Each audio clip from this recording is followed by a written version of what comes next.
good-paying jobs in various industries throughout the Inland Empire.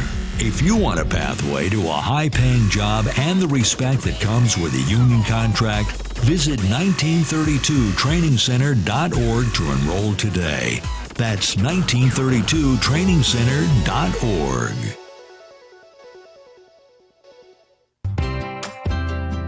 This segment sponsored by our radio listening post in Yucaipa, Yucaipa Farm Fresh Produce, where you can get healthy in the heart of Yucaipa. You'll find locally sourced fresh fruit, vegetables, farm eggs, honey, fresh bread, nuts, and for your sweet tooth, delicious ice cream and locally produced candy from licorice to chocolates. All to your heart's content. It's Yucaipa Farm Fresh Produce, just down the street from Toscano's Pizza, between 13th and 14th on Yucaipa Boulevard. Open every day, weekdays from 8 a.m. to 6 p.m. and on weekends to 5 p.m. For more info, you can call 909-790-6106. That's 909-790-6106. Shop local with Yucaipa Farm Fresh Produce. Tell them you heard it on this radio station and saw it on the DNA advertising screen inside the store. It's Yucaipa Farm Fresh Produce.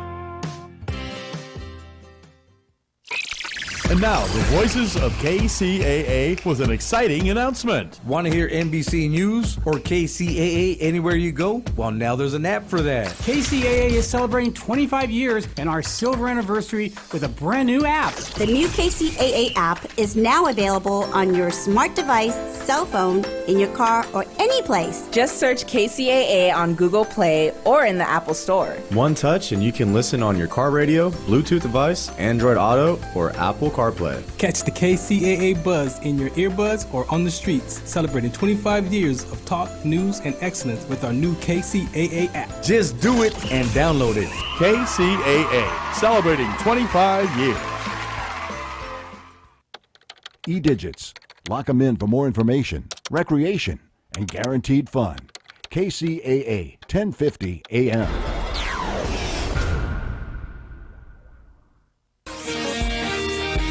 NBC News on KCAA Loma Linda is sponsored by Teamsters Local 1932, protecting the future of working families. Teamsters 1932.org.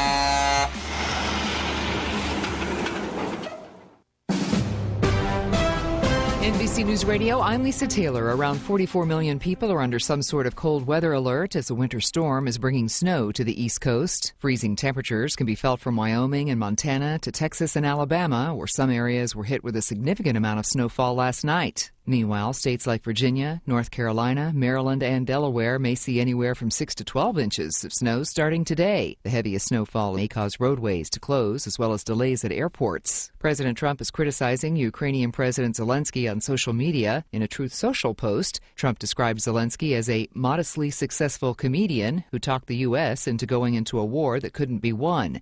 It comes a day after Trump suggested Ukraine started the war with Russia. Trump went on to call Zelensky a dictator without elections. He also said the Ukraine-Russia war is more important to Europe than the U.S. and noted, "We have a big, beautiful ocean as separation." Lisa Taylor, NBC News Radio. Oh no, my phone. Hear that? It's the sound of a skater dropping her phone and smashing it on the ice. Yep, it's definitely broken. But at Verizon, we got you. Black Friday starts now. Trade in any phone, any condition from one of our top brands and get a new Samsung Galaxy S24 Plus on Unlimited Ultimate and Watch 7 and Tab S9 FE 5G. That's up to $1,900 in value. So you'll save big on 3 great gifts. Hurry into Verizon this Black Friday. Service plan required for watch and tablet. Up to $1,900 value based on phone, watch, and tablet. Trade in and additional terms apply. See Verizon.com for details. One of the best ways to build a healthier local economy is by shopping locally. Teamster Advantage is a shop local program started by Teamster Local 1932 that has brought together hundreds of locally owned businesses to provide discounts for residents who make shopping locally their priority. Everything from restaurants like Corky's to fun times at SB Raceway and much, much more. If you're not currently a Teamster and you want access to these local business discounts, contact Jennifer at 909-889-8377, extension 224. Give her a call. That number again is 909-889-8377, extension 224.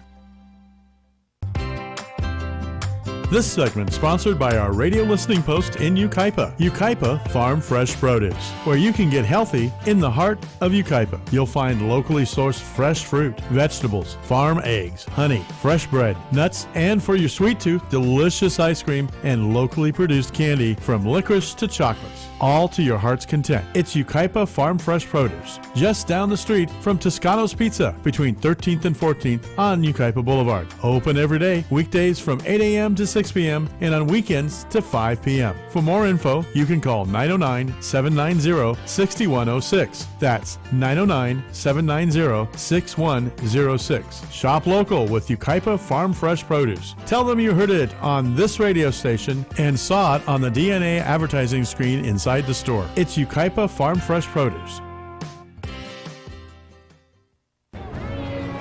It's a bird! It's a plane! No, it's Super Roth! Okay, a gimmicky opening for a commercial about Super Roth Universal Life Insurance, but I'm sure it got your attention. Now, what is a Super Roth, you ask? It's a permanent indexed universal life insurance that's totally liquid and easily accessible once it matures. Can be used to supplement retirement savings or a death benefit, or both. Has no income or contribution limit. Has no 5-year rule like Roth IRAs. Has no 10% penalty for accessing the funds before age 59 and a half. Oh, and the average historical returns are 5 to 7% annually, tax-free. Super Roths also lock in gains, which means you don't lose your money when the market is down. Sounds incredible, right? Sounds super? Super Roths are the way of the future, specifically your future. To see if you qualify for a Super Roth, go online to thesuperroth.com. Welcome to the Worker Power Hour with Randy Corrigan, a brand new show about labor and worker issues. The host of the show is Randy Corrigan, Secretary, Treasurer, and Principal Office and leader of Teamsters 1932, one of the largest public sector labor unions on the West Coast, representing workers in government and non-sworn law enforcement personnel. Randy Corrigan is a 30-year Teamster who first became involved in the labor movement by volunteering his time as an organizer with the Teamsters Union at the age of 21. Since then, he's helped thousands organize, mobilize, and achieve bargaining rights. He accomplished this by spending countless hours with brave men and women all over Southern California, in their living rooms, on the picket line, to bring workers towards victory. This is the Worker Power Hour. And now here's the host of the show, Randy Corrigan. Give me fuel, give me fire, give me that which I desire.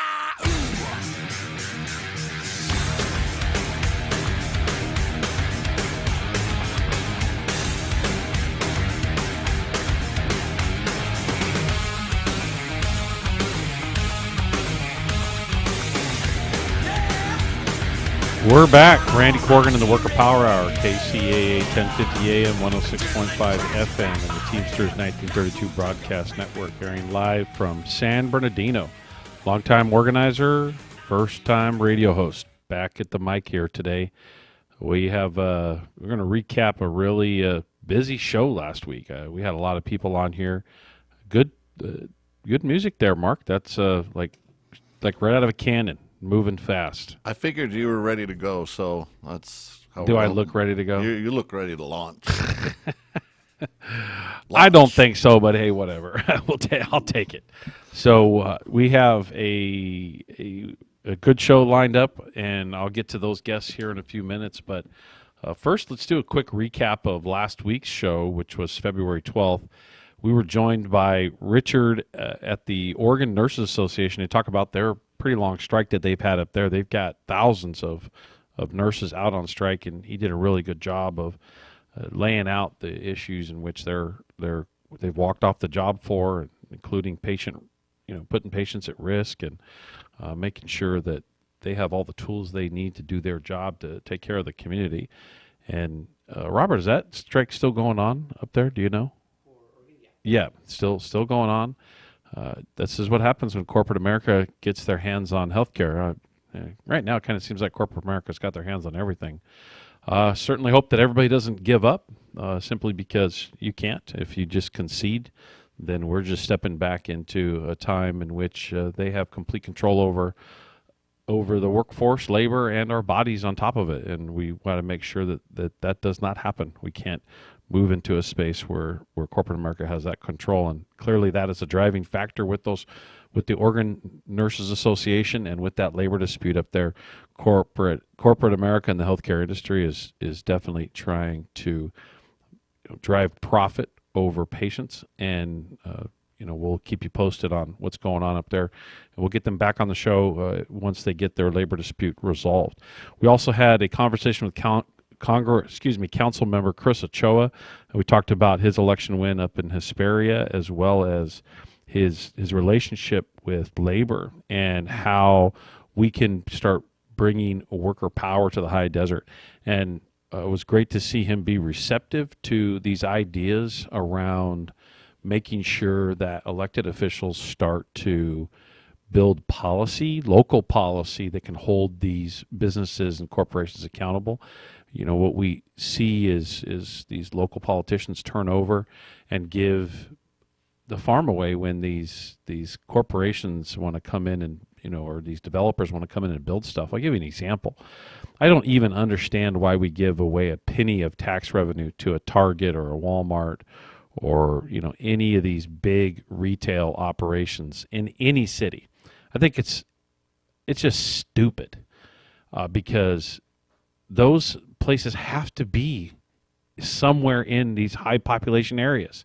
And what they do is they successfully manipulate each of the cities against one another to outbid each other to give more money back. And then everybody claims that they're broke on taxes. Well, it's because you're giving away billions of dollars in sales tax revenue to these huge corporations that don't need it. And so we need to. It's good to have these elected officials like Chris Ochoa that is willing to create what we call community benefit agreements and put an obligation to the current tenants and future tenants when it comes to retail operations or building warehouses or building anything. Cities can do this, and they need to be challenged to do it by the constituents. And I get it. Sometimes people are so busy chasing their life around that these things slip by them, but we have to figure out a way to challenge it. We also had Kim Shapiro on the show to talk about her role at the sheriff's office. And, she obviously shared some really, really incredible stories that, it's like the CSI. Well, it is CSI, but I always say CSI on TV. She clearly described the difference between what you see on TV and what these Teamsters have to do here in San Bernardino County, and how vast of an area they got to cover, and all the different things that they have to cover with such a small crew. In an era when people are claiming that the government is overspending or wasting money or throwing money away, if you really sit down and talk to workers that are actually doing the job and what they're responsible for, you might have a completely different story when it's all over. And again, that's why we have the show. We have the show to actually tell the real story. We also had Alex Carrasco on from the Employee Savings Tickets to talk about all the great discounts that are offered in that space. And we appreciate him coming on and sharing the experience he has, as well as sharing all the discounts that you can get if you call in, get the code, or you get the code. There's a couple different ways to get the code. The easiest way is to call into the front desk here, talk to them. They'll give you the code that you go online and you key in. We're obviously not going to do that over the radio because it means anybody can get that code. That code is only for Teamster 1932 and Local 63 members, those individuals in those locals that are participating in the Teamster Advantage program. And with that, I think that wraps up last week's show. It was a packed show. It was busy. We had people shuffling in and out of here, and we also had Cato on last week too. She sat here and commented on a few things regarding the nurses and had some really good input. So really appreciate her coming on. And don't forget, you can download the KCAA app in the Apple Store or Google Play Store. Makes it real easy to listen to. You literally just got to touch the app, and boom, it starts playing. It starts streaming, and you can hear it right on your phone or through your whatever device you're listening to that you may be connected to. So With that, I go to our live shout-outs. Just so you know, I'm giving you a heads up. It is a very long list, so that's good. This means I guess we got more and more people listening in live, and it's exciting. The Upland Housing Authority, live shout-out. Jonathan Gutierrez, Karen Tinsley, and the amazing and spectacular Kathleen Brennan, President Kathleen Brennan of Teamsters 1932, listening live. Jack Pruitt, always at all of our meetings, along with Melody Stevenson, Jason Nugent, and the TAD O2 stewards, listening in live. Kathy Miller, John Gamboa, Mike Flores, Stephanie Hancock, Bernadette Guerrero, Natalie Gamble, and we have our San Bernardino County Schools members, Max Smith and Brent Massey. Brent Massey, oh boy, you better be listening in live. I've known him since the first day he became a Teamster. That's got to be 30 years ago now. So be interested. It's be good to hear Max, and Max too. If this is the same Max Smith I'm thinking about, knew him, my goodness, over 30 years ago. So it's good to see you guys are still connected to the organization, and I thought Max was retired. Anyway, listening in live from San Bernardino County Schools. Sherry Pullman. We also have Rhea Chrysalis, Sandra Liz Dominic from Fontana TAD. We have Jeremy Lopez and Justin Carrasco at ARMC Security. Sandy Cabrera, ARMC X-Ray. We have Chairman Barno of HVP. Also Lisa Vasquez, Markeisha Waller from ARMC. We have HS Program Integrity, DCSS Loma Linda. We have the Children's Network, Ron Garcia, Field Supervisor at Sunline Transit, all the way out in the low desert. We have Michael Aragon from CFS. We have Vernon Williams at ARMC, Jenny Hernandez from Public Health, Otto Sherman, current president for the Emergency Services Dispatchers of San Bernardino County. They are actively happening today. If I believe it's today and tomorrow, there's actually a merger happening between that small association and us. So looks like we're going to have another group of brand new Teamsters joining the family here in the next few days. Marshawn Brooks from Sheriff's SCS, Gordon Stewart from Sheriff's, Katrina Cato, thanks for coming on last week, Katrina, from Public Health. Alfonso Williams from the Sheriff's Headquarters, Maria Chavez from Barstow, Lonnie Garcia and Shayna Saders from TAD, Amy and David from DOS, Nick, James, and Rodney from DPW, Rick from Facilities Management. Hey, Rick, good to hear from you. Susan Lofton, as always, and Kirk Garrison from Crime Scene Specialist Unit at the Crime Lab. So that was a long list, and it's good to see that the list is long, and hope you're encouraging more people to listen, stay connected to our message. These are very interesting times for labor. I'm going to talk a lot about this in the news here in a couple of minutes because, boy, and we have Warren Pennington. I think he just texted me. Yes, he's listening. Oh, and we have Ryan Franking listening in live. Yeah, I got to see Ryan here this last weekend. It's good to see you out there, and he's enjoying his retirement from on a great Teamster pension out there in the desert. And it was good hanging out with you for a couple days at that fundraiser out there in the desert. We had a lot of Teamsters out there. It was a great event, and looking forward to having an even bigger one next year. So, again, great listening in live. Glad you guys text me, and I'm glad I saw my phone here at the last minute. And Warren, I got to get you or one of the individuals from the water agencies out there to talk about how important your jobs are when it comes to making sure that there's plenty of water in the middle of the desert. It is absolutely incredible when you realize the amount of work that these individuals do. I know right now there's a villainization of public employees, but the reality is they are all needed and they're all necessary to make this community operate like it does, and we should not be villainizing anybody in those very important jobs. So hopefully we'll get somebody on the show here pretty soon to talk about that great work that goes on out there, Warren. So our Teamster Advantage partner this week, we're going to read a profile, and it's Ducking Clean. And It's a cleaning service that does like windows and solar panels and high pressure washing and driveways and all kinds of good stuff. Like, they do an amazing job. And I'm going to read their bio here. While many small business owners have their reason or inspiration for starting their venture, Ibrahim Radi, owner of Ducking Cleaning Services, who is the father of 3 children, felt an increasing motivation to work closer to home. With his degree in science and 8 years of experience working in the biotech field, Ibrahim has a vast knowledge of the proper cleaning solutions and techniques for each job, all performed in a safe manner. Sounds like he was doing it, in like vials and stuff, and he was using all that expertise and education to come up with these amazing cleaning products. So, operations for Ducking Cleaning began in 2022, and since then the company has worked to integrate with the community and build this clientele while offering a variety of services.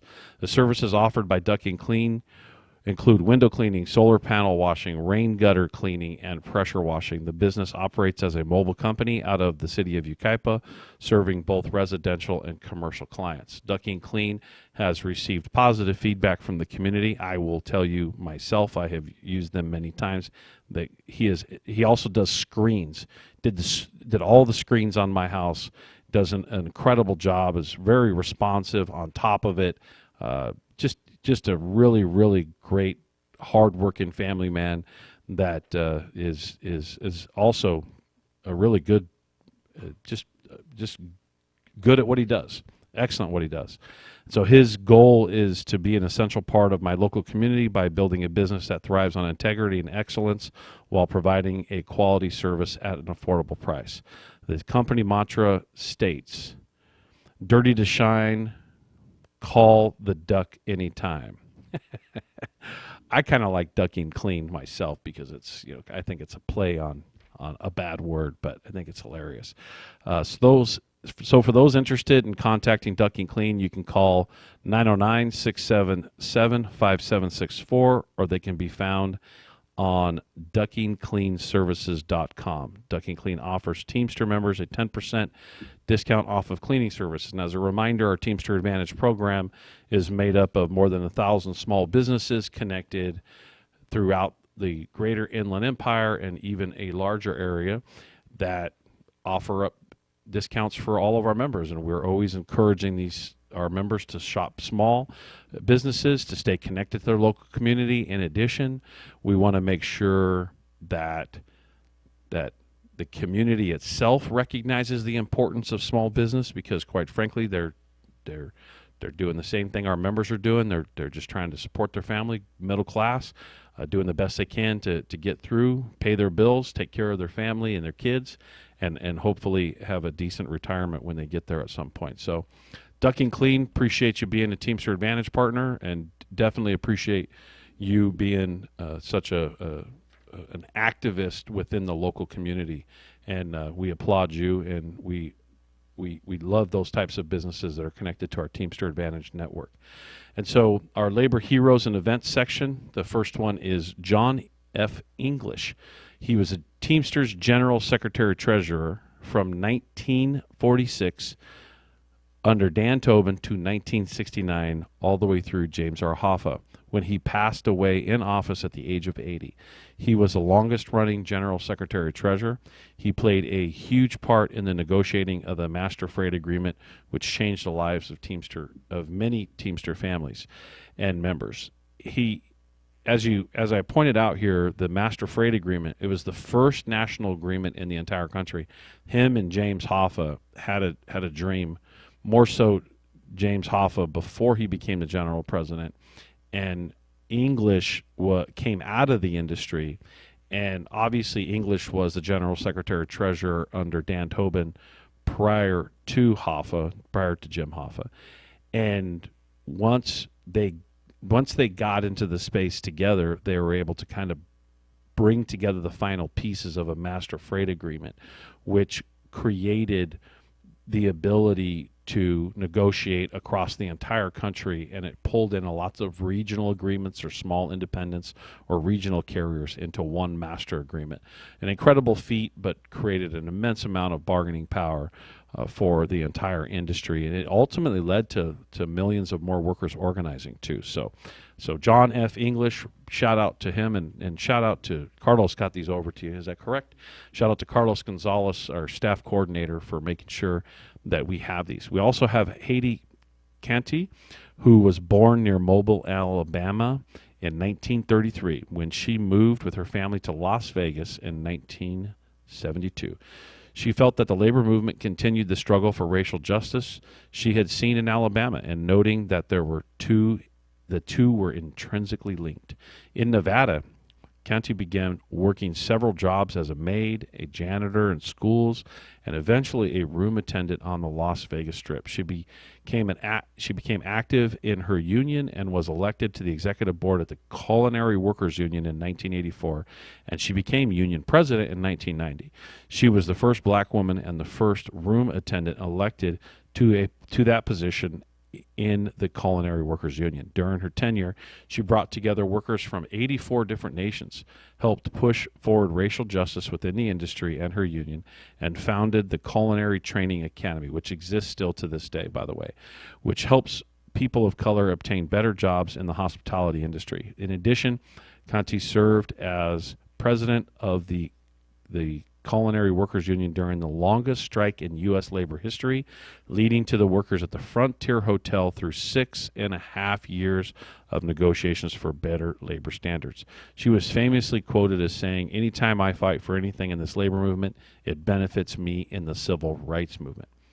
Haiti, this is out to you for doing the work of what many of us call, it's like a way of life, and obviously recognizing the fact that the civil rights movement and equal rights and labor is always going to be linked. We always were linked, and it's just a shared space that we need one another to be successful in.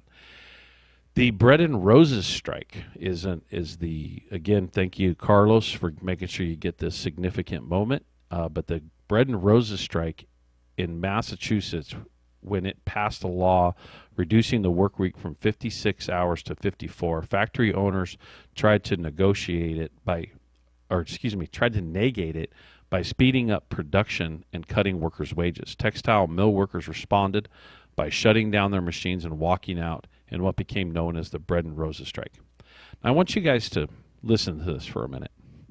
You see what they did? Somebody said, okay, well, I'm going to react. I'm going to fire somebody, or I'm going to change something, and a law went into place, and companies or institutions enacted. They did something to kind of retaliate.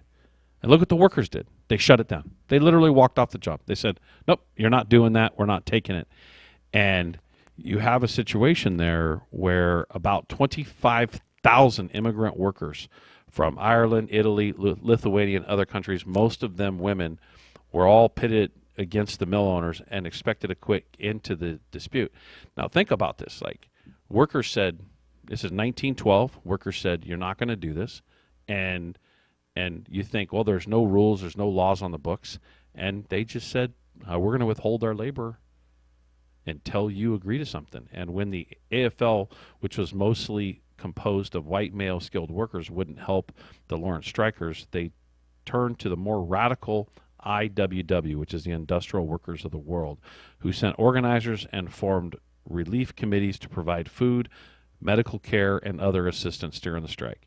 The strikers marched regularly by the thousands through the city's commercial district, defying police and state militia set up to stop them. When you have enough people that have walked off the job and they've stopped doing it, you can do these things. And that's what the freedom of assembly is all about. That's what the freedom of speech is all about. After Congress held hearings that exposed the awful working conditions in Lawrence, the owners finally were forced to the bargaining table, and in March of 1912, workers voted to accept their offer. The strike not only was a major victory for the union movement, but also established the importance of women and immigrants in organized labor. And it is an absolute testament to the time, because I hear a lot of people say, we don't like what's going on in this country. Corporate America has too much control. blah, blah, blah, this and that, and they're right. We don't like it, and we don't like that corporate America has that much control. So you know what you need to do? You need to walk off the job. You need to withhold your labor in an organized fashion and get this country and get your fellow coworkers and get corporate America as a whole to recognize you have the power, we have the power, and we will succeed when we stand together and we work together just like that. It's been proven time and time again over many, many decades, which is really more than a century actually, that this stuff works. And something that's happened in the news ties right into this. Utah has officially banned collective bargaining for all public employees. So you know what all the public employees should do in Utah? They should walk off the job. And what they should do is they should withhold their labor until that governor or the stupid legislators come back together and fix it. Because if you want to catch people's attention, when they rip something away from you, what you should do is withhold your labor when they rip it away from you. And guess what? They won't do it again. But if they rip your labor away and you just sit around and complain and you don't really do anything about it and you don't act in kind and essentially withhold your labor, then they're going to keep doing it and keep doing it. As an example, in New Hampshire rejected the very same thing that's happening at the same time. And you clearly see right now a resurgence of, I see an absolute resurgence of the Right to Work Foundation, the Right to Work coalitions, and Right to Work being extremely aggressive right now. As a matter of fact, they now have a bill before Congress to pass something nationally. Gee, I wonder why. And so back on the Utah situation, Utah Governor Spencer Cox signed it into law late Friday, a bill that will prohibit government entities from negotiating contracts with unions representing public employees, including teachers, firefighters, and police. Yes, they came after you too, cops and firefighters. They sure did. And they've always hated you too. Even though they've left you out of the fight sometimes because they wanted to divide labor, they left you out of it because hoping that they don't think they need to leave you out of it. In some laws before, they were like, nah, you got to stay away from, can't attack the cops and the firefighters. And so while you complain that all these other institutions attack cops and firefighters, or cops, for an example, the right to collectively bargain was brought to all public entities by the private sector. And now, these super wealthy people that fund the Right to Work Coalition and Right to Work Foundation are saying none of you have the right to collectively bargain. And they also want to take that position on a national scale. So some of you say, oh, I don't have to worry about this in California. Yes, you do. Because you actually already are in California are under a rule that affects collective bargaining, and it's a right to work rule, which is there are freeloaders that are allowed, hiding under some obscure law or some obscure twist of the law to try to say, well, people shouldn't be forced to pay union dues. If you don't want to pay union dues, then go find a non-union job. Period. If you don't want to pay dues, go find a non-union job. Why would you want to go find a union job, because it's a better job by comparison, and then turn around and say, no, I want a freeload? So anyway, Utah has long been known as a state that can work together to solve difficult issues. I'm disappointed that in this case the process did not ultimately deliver the compromise that at one point was on the table that some stakeholders had accepted, Cox said in his statement after the signing of the legislation. Union leaders are shocked by Cox's sudden decision, and there is some litigation on this that may overrule it. But once again, what will overrule it is if all of the public employees, what do you have to lose? They just ripped away your right to bargain. You might as well just walk off the job until they come to the table and restore it. That's my 2 cents. And in other news, I'm going to give you some bad news first. Even with 67% of workers, more than 67% of workers on the whole supporting unions, unionization rates have fallen, have ticked down. And for the first time in a very, very, very long time, we have fallen into the 10%. We're at 9.9%. Very sobering, everybody. So for all of you that think you're not going to be affected by this, the statistics are clear. And as a matter of fact, today I heard a sitting congressperson arguing over the approval of whether or not the labor secretary would be approved. Half of the debate from Rand Paul was all about supporting right to work or not. And I wish somebody could tell that person, maybe they don't care, how much right to work was anchored in racism. So you look at the situation and you see that corporate America gets what it wants. They then get right to work to pass. They villainize unions, and then they turn around and say, you know, we don't want you to have the right to collectively bargain because companies don't agree that you should have a union bargaining for you. So since when have corporations and institutions been right about this stuff in the past? So yeah, it has fallen, and it has fallen from its high of over 35% in the 1950s. So everybody better pay attention to this, and they better get involved, and they better participate. And it ties into this other piece in the news, which federal employee union is growing as a result of the Dodge attacks, Dodge or Dog or whatever they want to call this gutting of the government. It's interesting. I got an interesting take on this. So let me read the summary first. In the last 2 weeks, AFGE Local 3669, which represents federal government employees, has increased their rank and file significantly over the last few weeks. The unions, including AFGE and AFSCME, have filed lawsuits challenging orders, making career civil servants easier to fire, offering workers potentially illegal and unfunded buyouts. Since when is it okay to offer a public employee an entire year of salary? Like, that's not actually a good use of union funds. Like, that's not, of government funds, of taxpayer funds. You're not supposed to be able to do that. Anyway, apparently it doesn't matter for this Dodge organization. Anyway, point is a lot of the freeloaders now are jumping on board and wanting to sign up real quick because they realize they need to be represented in this process. So it's a reminder to you. Don't be waiting until the last minute to jump in and help, because it may be too late. It's too late for a lot of people. Not yet. We'll go to a break in a minute. I want to report a little bit more on the news, the Teamsters 1932 news. First of all, again, a reminder, KCAA app in your Apple Play Store or Google Play Store for you to listen. It's really easy. Just download it, push the button. You can listen to anything that's going on live at the time.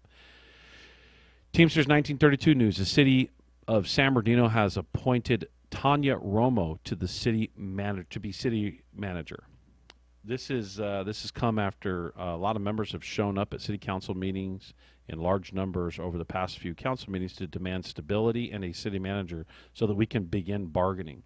We want to thank Mayor Helen Tran for her continued dialogue and support for our members in the Public Works Division. And it's been interesting to see how discombobulated the city is, and it was interesting to see how people kept still trying to get in their own way as far as elected leaders to not have a city manager.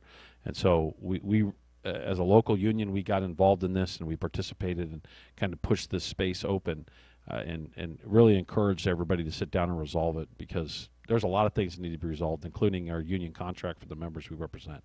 And also, we want to report that on Saturday at 9 a.m., our training center will be hosting an IT Career Expo. So there's more information on our website and social media, and attendees will get the opportunity to explore activities in cybersecurity, mainframe, systems analysis, analysts, as well as computer operator, high-tech crimes, and much more. Our training center is really taken off. A lot of positive things. We're expecting more than 1,000 students here sometime in March. I forget the date off the top of my head. Maybe someone could get it to me at some point, and I'll report on it here in a few. But really, I have more news to report on, but I'm going to go to a quick break, and we're going to bring in a guest.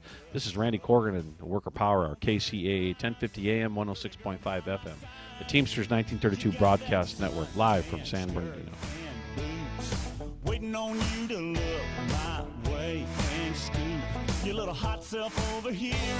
Girl, hand me another beer, yeah.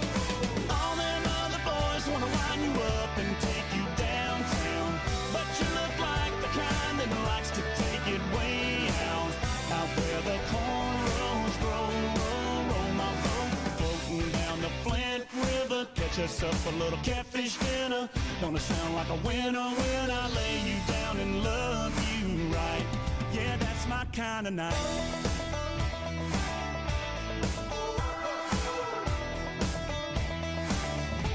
Might sit down on my diamond plate tailgate, put in my country ride, hip-hop mixtape. Little Conway and little T-Pain, might just make it rain. You can hang your T-shirt on a limb. Hit that bank and we can ease on in. Soak us up a little moonlight. You know I know what you like, yeah. All them other boys wanna line you up and This is Randy Corrigan and the Worker Power Hour back. Thank you, Mark. That's a different music from what we normally play. A little bit of country in there. I'm trying to mix it up. Yeah. I get some requests for that, so. Do you? You actually get country requests? Country, yeah. All right. Hey, on the live shout-outs, I got a notice here that, yes, that is Brett and Max, and they said thanks for the shout-out live. So thanks for the text here so that we can keep that dialogue rolling. I love it. I love it when people are paying attention. And I always love to hear these names from the past that I've known for decades, and to see them listening in to a radio show. And for you, Max and Brett, I mean, could you imagine the Teamsters? We would have this sort of brand in the area, and so many people will recognize us, and we have our own radio show and all this cool stuff. So I know I'm talking to you directly, but everybody else listening. And we're joined by Gary. He is from our preschool services division. He is part of one of the bargaining units within the Head Start program for the county, essentially. Does this important job. We had some of your colleagues on the show. I think it was last week, right? You got to get closer to that mic. And I got to turn you on, too. There you go. So, Gary, instead of me blabbering on like I have for the last 40 minutes, why don't you introduce yourself and welcome to the show. Glad you can come on. Oh, thank you. See, he's got a radio voice. Did you hear that? Thank you. Like, he's going to sing some sweet nothings to us. You're looking for some replacement co-hosts? Oh, no. Come on, Gary. He does well. So, Gary Sickram, Preschool Services Department. First of all, shout out to Westminster in Ontario. That's my site, my family. So, hi. Yes. What do you do there? I teach. I'm an assistant, too. Okay. In the classroom. So, I assume you like your job. Well, I've been doing it since '93, so. You love your job if you've been doing it that long. Love it or crazy. Right? It could be both. No, I love it. It's okay to love it and be crazy. Yeah. I'm crazy about it. Yeah. Yeah. So what do you want to talk about today? First of all, you want to talk quickly about your job and then talk about the reason for coming on? Oh, yes. So, like I said, I've been in the classroom since '93. I work with 3, 4, and 5-year-olds primarily. Love what I do. Been doing it. This is my third site. I'm also part of the NEO team, the new employee orientation team, and I also do part of the team that crushes it. By the way, thank you, Gary. Thank you. And I'm also part of the Fire Fatherhood program. So what's that? Talk about it. So it's a program where it's kind of like a co-counseling group with fathers in the county, and it's on Zoom. And I facilitate that, just kind of talking with dads through fatherhood and men issues. We got plenty. Yes, and we need it. And we need it. So I can meet with you, and I can have a one-on-one where you can tell me. Sure. That'd be great, Gary. No, thanks for doing that. That's awesome. Yeah. How long you been doing that? A couple of years now, about 3 years now. It gives men a space to be transparent and talk about issues that affect us, so. Yeah, that's good. That's a safe space, and I'm sure you hear some very interesting things in that space. Because us dudes can be a little wonky. I know. I learn a lot just as much as I hope they get. They from learn me, from so, you. Yeah, absolutely. That's what's cool about Absolutely. spaces like that. So, what'd you come on the show for? You want to talk about some current issues you guys are facing? So yes, primarily, one of our biggest issues is, unfortunately, our department is seeking to switch from a 9-month school schedule to a 12-month school schedule, and it's going to affect a lot of employees, especially a lot of elderly employees, people that support their families during the summer. We have a lot of sandwich families where they take care of not only their younger kids, but also Their elders. their older, parents and aunts, uncles, stuff like that, including myself. My wife has a couple health issues, and so a lot of times she'll schedule certain things during the summer, and I can help with that. Are you a 9-month employee? Yes, I am. You've been a 9-month employee the entire time? Yes. The entire ride? Yes. Wow. Oh. Yeah. Yeah, it's crazy. That's a major shift. So you've been doing a certain job a certain way for 30 years. Right. And now it's right. Boom. No, Yeah. we just want to now go to a different schedule. Yeah, and like I said, it's affected a lot of not only us as the staff, but also a lot of parents. I mean, their older siblings are also in traditional schools, so when they're off, usually when we have those type of breaks, we also have low attendance, unfortunately. So why that move? I don't understand the reasoning for it. So what are some of the things you guys are doing right now to bring awareness to the issue, other than coming on the show? So right now we're building solidarity within our staff. A lot of the 9-monthers, we have approximately 122 staff members that's going to be immediately affected by it, as well as a lot of 12-monthers too are actually going to be affected by it as well. So how does the 12-monther get affected by it? So when you're 12 months, now you move away from PTO and sick time into vacation time, right? And you have to basically put in ahead of time for that, and then depending on whether it's approved or not, and seniority and all those things, is who gets that time off, to go on vacation. This is going to add another strain to that. Previously, we had a 980 schedule where some of the staff was off on Fridays, and that was taken away. Every other Friday. Every right? other Friday, yes. Yep. Thank you.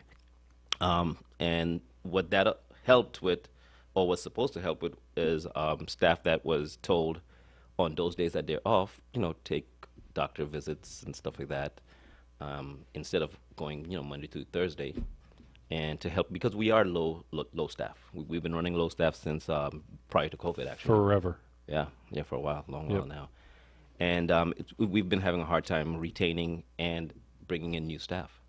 So that caused a lot of strain, because now instead of staff missing only on those Fridays, now they're taking, the time that they are getting, that the doctor's saying, okay, you need to come on Monday, so okay. So they're missing, yeah. So, versus it being in a schedule. Yeah. Absolutely, Yeah, right. It's now awkward off schedule. Right, and absolutely. it just happens when it Yeah. happens. And it caused a lot of sites to be low, where staff have to be transferred from one site to another site on those days to cover and stuff like that. And then that also leads to different teachers being in the classroom, rather than continuity of having your child be with the same person on a regular basis. Sometimes that can break that up. Yeah, Gary, I've seen you do a lot of work in this space with your coworkers. It's you guys you do this phenomenal job. It's very difficult, and we appreciate the work that you do for the community. And you're really unsung heroes all the time. And so it's good to see you actively pushing people in this space to kind of do something about it versus just being whipped around by the system. And I'm sure that you guys are trying to work through solutions, because it's not like you're just saying no. Right. You're saying, we understand there's an operational need, but clearly eliminating the 980s didn't work. Right. So reinstate the 980. Right. Now what you're doing is you're taking it a step further, and you're making it even more difficult for people to have time off. It's like, okay, like people typically go into this field, even traditional teachers, Oh, yes. right? Oh, Same yes. thing. Like they go into it because of the type of schedule it is. Absolutely. And it connects, a lot of times it connects to the kids and the family that you have at home, and you're having the same time off. You don't have to worry about childcare during the summer, da-da-da. So, it's not like you're being unreasonable. In other words, it's like it's either my way or the highway. You're trying to Oh, no. find Yeah, it's some common space. Let's get a solution that's going to benefit the program overall. That's right, the program and the kids. Yes, because that's what matters at the end of the day, right? The kids, the families, but not only that, the families that work the program. Mm-hmm. So. And what I'm hopeful you guys can do someday is figure out a way to partner with the kindergarten and the kids, the teachers in the school districts that are accepting, obviously the kids, once they leave you, they're going into kindergarten, right? And figuring out a way to coordinate support for one another, because it's really a shared space, but they're separated because of the way the way things are funded, Yes, and the way things are run. Yes. And there should be more cooperation and coordination between what's happening with the preschool teachers and that space, and then for the kids to transition into kindergarten, and obviously, Yes, and we have ways that we facilitate that. Different things that we do as far as how we, I don't want to, for lack of a better term, test the kids, to get them ready for the next step moving forward. But there's things that you need too as staff. Absolutely. That's where I'm going. I get you got to do part of it for the kids so that they transition, like you said, but also making sure that that the kindergarten staff has what they need on their side, and as well as you have what you need on your side to be able to manage that well.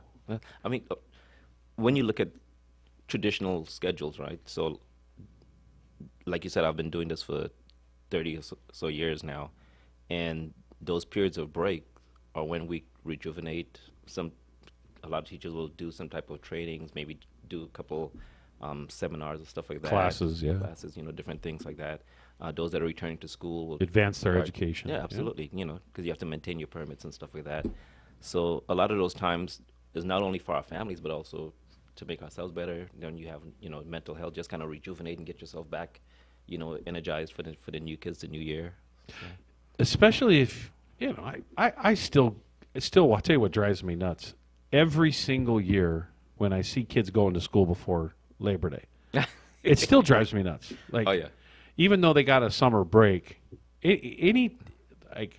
for me, I'm like, and obviously it's the era I came out of. We all had a break then. Yeah. The year round was just barely breaking in as I was graduating high school. But I've always felt like that summer came to an end at Labor Day, right? Yeah. No, and it was your first week back was after Labor Day. After Labor Day. No, some kids are coming back to school at the beginning of August. Yes.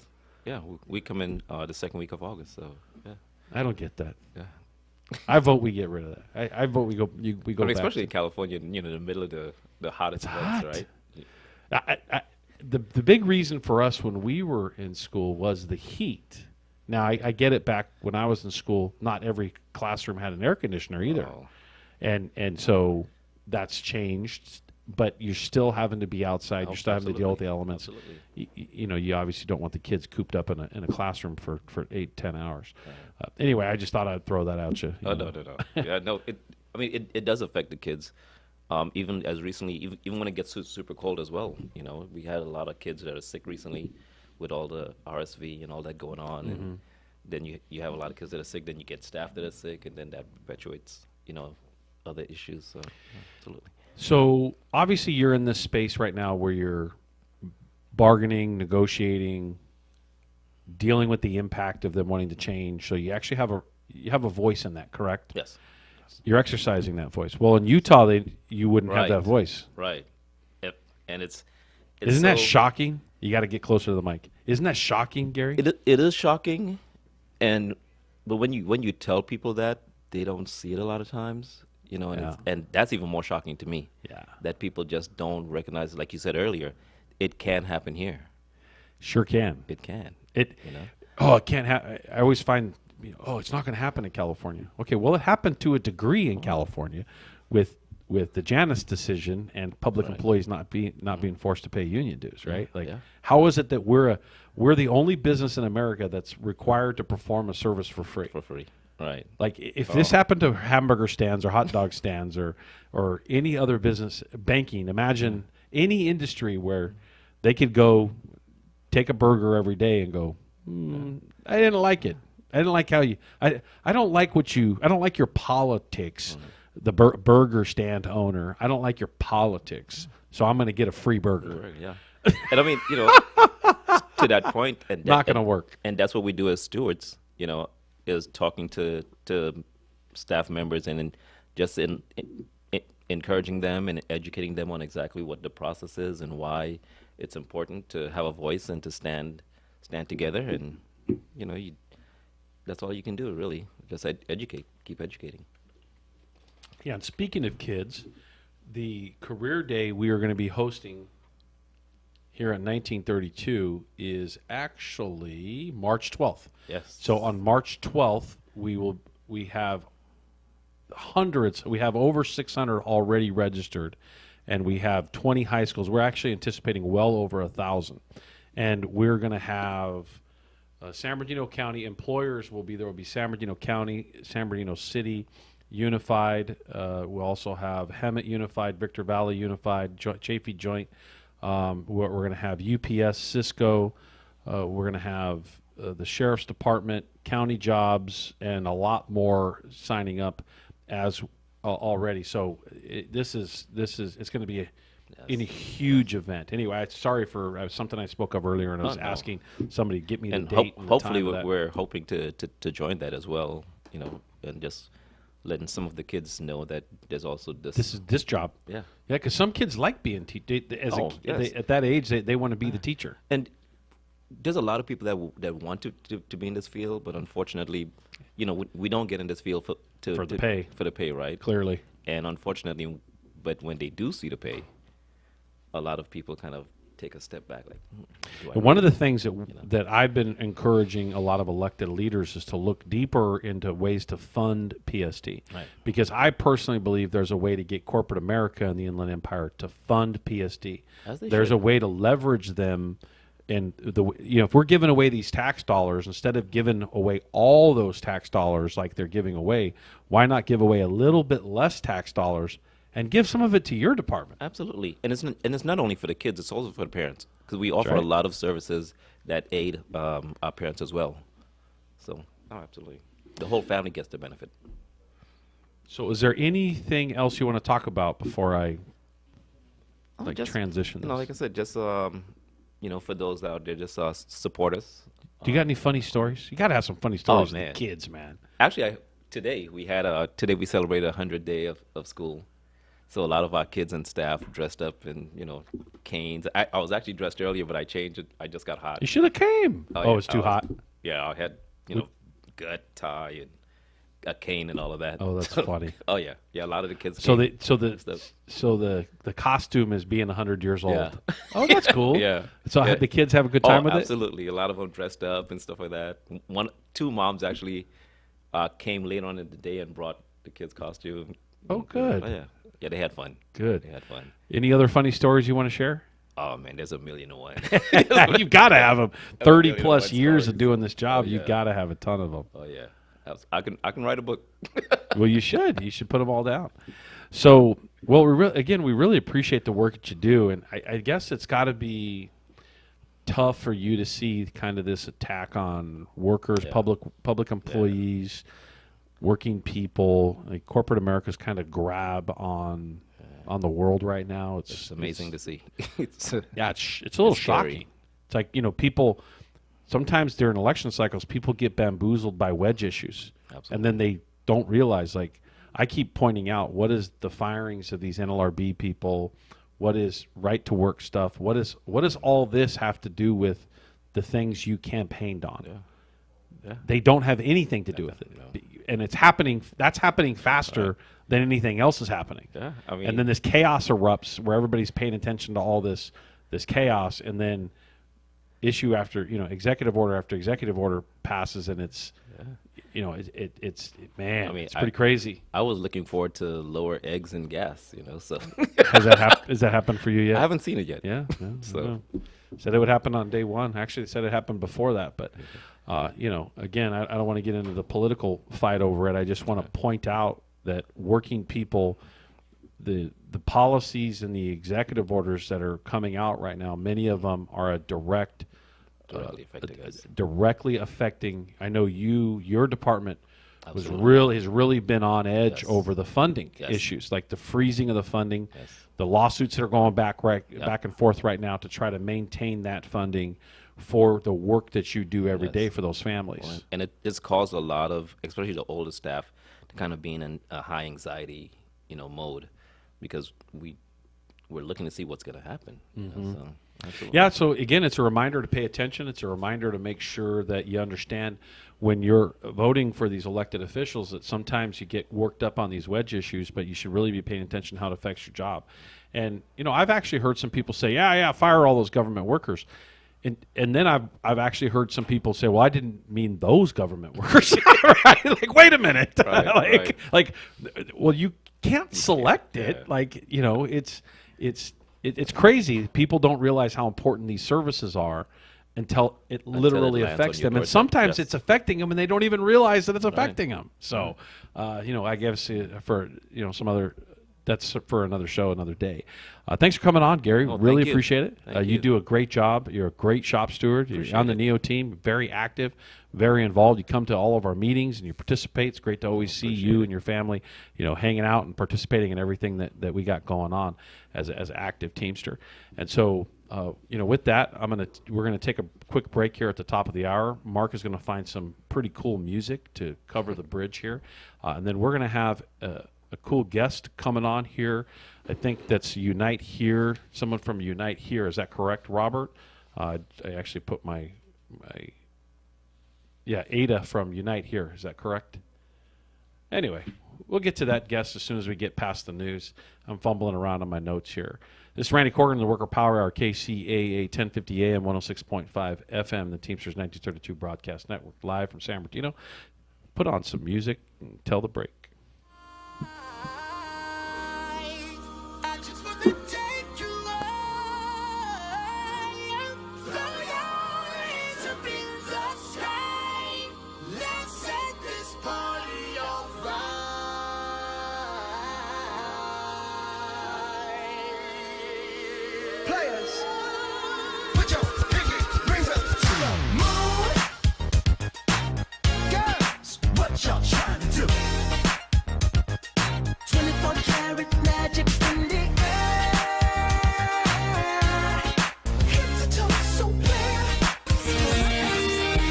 NBC News on KCAA Loma Linda, sponsored by Teamsters Local 1932, protecting the future of working families. Teamsters1932.org.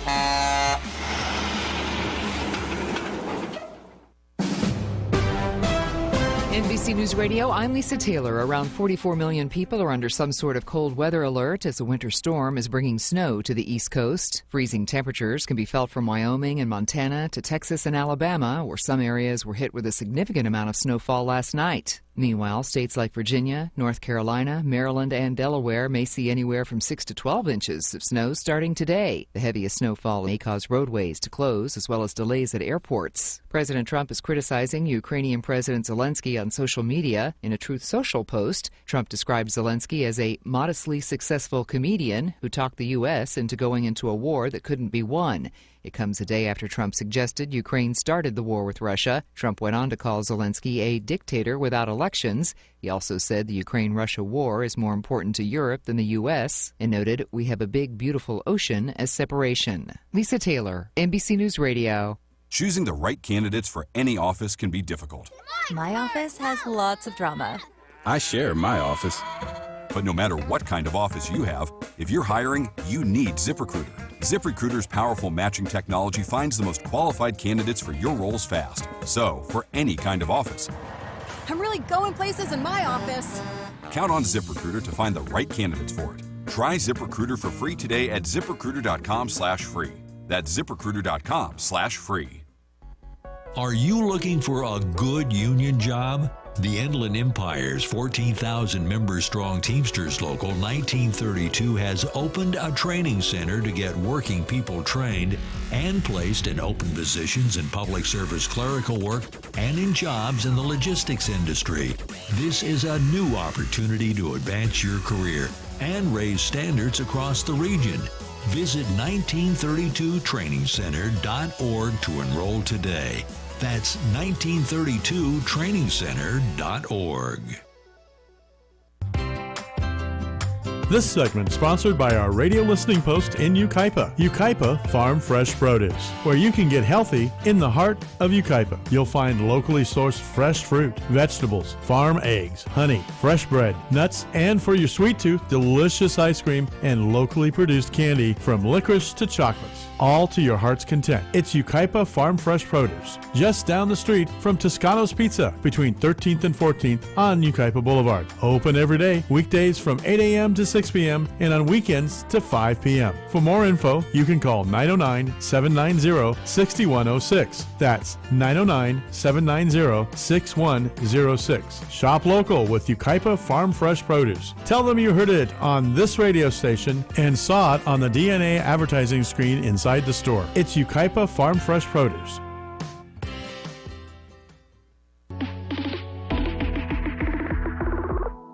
Redlands Auto Electric reminds everyone that the blood you donate gives someone another chance at life. Someday, that someone might be a friend, a loved one, or even you, so please give blood and give the gift of life. This message courtesy of Redlands Auto Electric at 1165 West Park Avenue in Redlands, known for quality, integrity, and knowledgeable service. Call 909-792-4776. Redlands Auto Electric, on the air because they care. Now, here's a new concept. Digital network advertising, where businesses display your ad inside their building. If a picture's worth 1,000 words, your company is going to thrive with digital network advertising. Choose your marketing sites or jump on the DNA system and advertise with all participants. Your business ad or logo is rotated multiple times an hour inside local businesses where people will discover your company. Digital network advertising. DNA, a novel way to be seen and remembered. Digital network advertising with networks in Redlands and Yucaipa. Call in the 909 area 222-9293 for introductory pricing. That's 909-222-9293 for digital network advertising. One last time, digital network advertising, 909-222-9293. Welcome to the Worker Power Hour with Randy Corrigan, a brand new show about labor and worker issues. The host of the show is Randy Corrigan, Secretary-Treasurer and Principal Office and leader of Teamsters 1932, one of the largest public sector labor unions on the West Coast, representing workers in government and non-sworn law enforcement personnel. Randy Corrigan is a 30-year Teamster who first became involved in the labor movement by volunteering his time as an organizer with the Teamsters Union at the age of 21. Since then, he's helped thousands organize, mobilize, and achieve bargaining rights. He accomplished this by spending countless hours with brave men and women all over Southern California, in their living rooms, on the picket line, to bring workers towards victory. This is the Worker Power Hour. And now here's the host of the show, Randy Corrigan.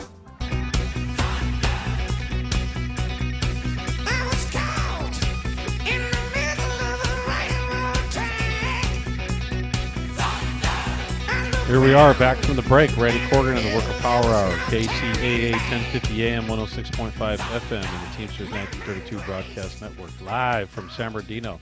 And don't forget, you can stream this, like actually most people listen streaming, and you could stream by downloading the KCAA app on your Google Play Store or Apple Play Store, and you just push the button and hear the live broadcast as it airs. I have this unique situation where I know a lot of people have podcasts now, but I absolutely get offended. I'm joking here, but I absolutely get offended when they say, "Oh, you got a podcast." Yeah, it's a podcast after it's a live radio show. It's a live radio show. Do you know how hard it is for us to manage a live radio show? So I am proud of the fact that we have a live radio show. Aaron from San Bernardino here, from Teamsters 1932 here, and I'm always excited to have all these great guests on like we do. Today we're joined by the president of Unite Here 11, Ada Brasino. Did I pronounce that right, Ada? Hopefully we've connected you digitally here in the right way. Are you there? I am. Yes, it's Ada Briseño. Okay. Isn't this cool that we have our own radio station and we have our own radio show and we have a live show and we bring all these cool guests on, and we're just really announcing to the world. And we have, by the way, 336 listeners in France on top of everywhere else. We're going to brag about that one too. We're not sure what the French connection is, but hey, hopefully they'll email us or call us and let us know. Isn't this cool for the labor movement? It is cool, brother. Thank you so much for. I'm so excited. I think I have to tune in now. You absolutely do, and we'll listen to your ideas too. I love it. I love it. Well, thank you for doing it, because the labor movement definitely needs more vehicles to get our message out and what we're doing. Yeah, it's clear that corporate America, for the most part now controls the airwaves and really controlled the message on AM radio for decades. And labor missed the boat by not doing more of this. And as a result, our messages in a lot of places is kind of behind because we don't have that relationship. You can build a relationship with somebody by them listening to you in your car on the way every single day. I know, when I was in construction many years ago, leaving early in the morning, as a teenager, there was a couple people that I listened to every morning and I listened to every afternoon, and you feel like you got to know that person. And, after a long period of doing that, they're able to kind of control the narrative, and then we're shocked at some of these election outcomes and stuff. Well, we shouldn't be shocked. Quite frankly, we missed the boat on this, and so I know what we're trying to do is at least do our part, and it helps us having people like you coming on the show and having leaders, very successful leaders like yourself, coming on this show and helping us spread the word. And I'm not sure if you're aware of our Teamster Advantage program, which has over 1,000 small businesses connected to our network. Our training center is connected to dozens of school districts in the area, and we have this integration between small business, the schools, the districts, the training center, the local, obviously the members we represent. And we're just trying to get everybody in the community to understand how important it is to preserve unions, pay attention to how important they are to the community and how much they help every single day. And, we're trying to build that relationship one conversation at a time, just no different than a house call, right? Well, I really do appreciate that, because the broader community needs to understand that labor takes care of its members, not only in their workplace, but in every aspect of their lives, right? Like, we're a part of this community. We're renters, we're homeowners, we're students. It is, we're everywhere in the community. And I love that your union has that vision of making sure that it's thinking about our members as a whole in a wholesome way. I think that's really important. Well, thank you. And we really appreciate what they do every day for the community. And, Teamsters, and there's obviously all kinds of unions. I'm going to be prideful of my own here specifically, whether it's a UPS package or food being delivered to a school, or we just had a teacher on that we represent, and we represent nurses, and we represent everything under the sun, airline pilots and zookeepers. Ironically, I know it's a cliche that the Teamsters say. I can say that in 1932. We actually have pilots and zookeepers. We literally have it all in our local union, and I'm proud to say that diversity makes us special in a way that we can communicate how important all the jobs are to our community, and we hope that other working people become familiar with it in a way that they recognize that that's a good path forward. That's why more than 65% of America supports unions. It's just the laws on the books are just not as supportive. That's very true. I was just having that conversation over lunch with someone. Laws are broken, and that's why we have to do everything in our power to make sure that we push working families ahead. Absolutely. And agitate them. This deal in Utah this last Friday that they just signed to get rid of public sector bargaining in the whole state of Utah. My answer to it is nobody should have showed up for work on Monday, and that all the public employees should have withheld their labor until they came back to the table and realized, okay, maybe we shouldn't take away your collective bargaining. That's right. We can't depend on the NLRB. We can't depend on these systems. We obviously can't depend on corporate America to protect us. They never have. They've always exploited us. So the reality is we have to use our concerted activity, our freedom to assemble, and our freedom of speech. And imagine if Utah didn't have any public services right now because of that. Now that would catch everybody's attention, wouldn't it? It sure would. It sure would. And that's why I love the labor movement, right? Because it's our collective power, that makes us strong, and it makes us win.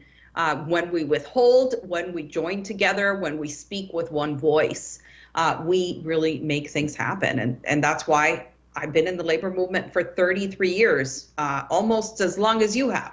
Just about the same. Yeah, pretty close. Well, What would you like to talk about? You've got a great history at Local 11 there, and I don't know if you want to talk a little bit about your history individually and then maybe collectively. You're also the former Orange County Democratic chair, and I know that you've worked very well with Republicans in the area in Orange County to get things done, because labor always makes a mistake if we try to make it all dem, because it's not. Local politics, there's a lot that can be done with Republicans and Democrats, and sometimes they're both beneficial and sometimes they're not. So what do you want to talk about? That you're on our show. Yeah, well, maybe I should just start by telling you a little bit about myself, just sharing a little bit of who I am and what drives me, if that's okay. Absolutely. And then we can, get into other questions if we would. So I came here as a refugee. I fled a dictator in a civil war. I came here when I was 7 from Nicaragua.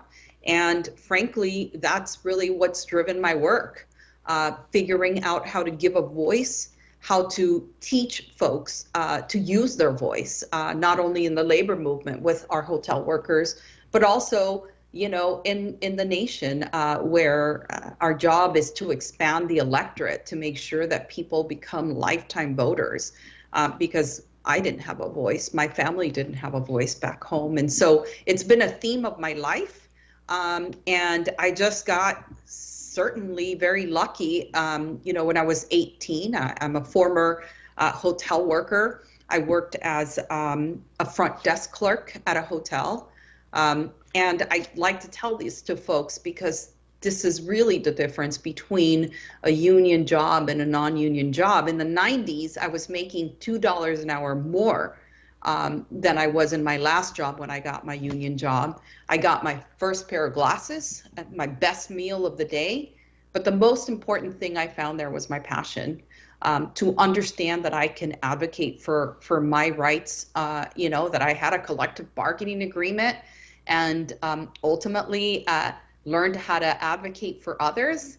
And then we had a transition in our union after I took the leadership. And then we, instead of the union officers and staff advocating for our members, it was the workers advocating for themselves together, right? To build a powerful force that the company had no choice but to respect. So I worked in the union office right after I was recruited by the union, and held every position until I decided to run for the top office in Orange County. And won, and then I started helping our union really change from top down to bottom up, and that was a long and difficult campaign, but it was the most important campaign that I've ever been a part of. When you see people who know that they have the power to push back against corporation and demand that their families be treated with respect and dignity, and that their paycheck reflects that respect and dignity, then we're talking. And once they find their voice on the job. They find their voice in every other aspect of their lives. If they're in a difficult relationship, they don't put up with that anymore. They're part of their PTA. They're part of their city councils by speaking up for, the proper things that they need in their communities. And that's what I love about being part of labor, that we can push to be better, that we can push ourselves, out of our comfort zone, and that our collective voice is important. And while we have so much to do, and I know that our members every day deserve so much more on the job, we actually have the opportunity to make gains every single contract cycle that unfortunately most of Americans don't. And so I treasure my days in labor. I love every single moment and every campaign I've been a part of. And I've grown a tremendous amount because it's not always winning here, right? It's very difficult. You talked about the laws being, outside and not the best for, working families, but the struggle is real. And also, depending on how much we push ourselves is the amount of victories that we gain. So I'm even thankful for the times that we've been unsuccessful because they've taught us, as a group, as a union, as a group of workers have taught us to be stronger and wiser for them. So you hearing your path and hearing all the things that you've gone through, you must really appreciate our slogan, worker power, because moving workers is absolutely at the foundation of everything that we stand for in our local, which is, no new gig here, right? Like this is, we're doing things that have been going on for 150 years and we're just trying to, do it better and more and have more workers engage. And just as real quick, I got to do some live shout outs from some groups that I missed earlier. Carla Ruiz and staff at the Probation Department, Youth Detention Center, Ruben Montana and Vicki Thompson at the City of Grand Terrace, Tad Ontario in Rancho, and then Nadal Rafidi from ARMC. Sorry about that. I just always like to shout out our members as they're texting in and saying, don't forget about me, I'm listening in. But workers advocating for themselves and with a strong union, that partnership, that shared responsibility. Unions cannot be powerful. No matter how much I may claim I could do this or that as an individual, or we're only as powerful as that membership and involvement and engagement. And the other thing you touched on, I thought was what I loved to hear was what I fell in love with the union, what I fell in love about the process and the union environment was that there's always a space for you that you're welcome in somewhere. So there's always something you can fit into.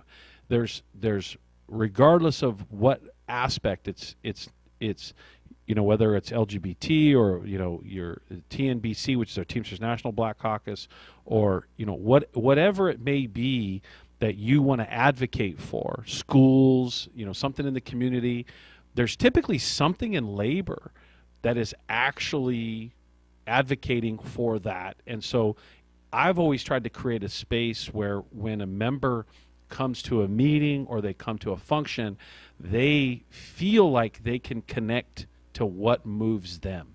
And so hearing you say that, it kind of reminds me of one of the platforms that we have as an organization. And the last thing I want to point out that I heard you say was you found your passion.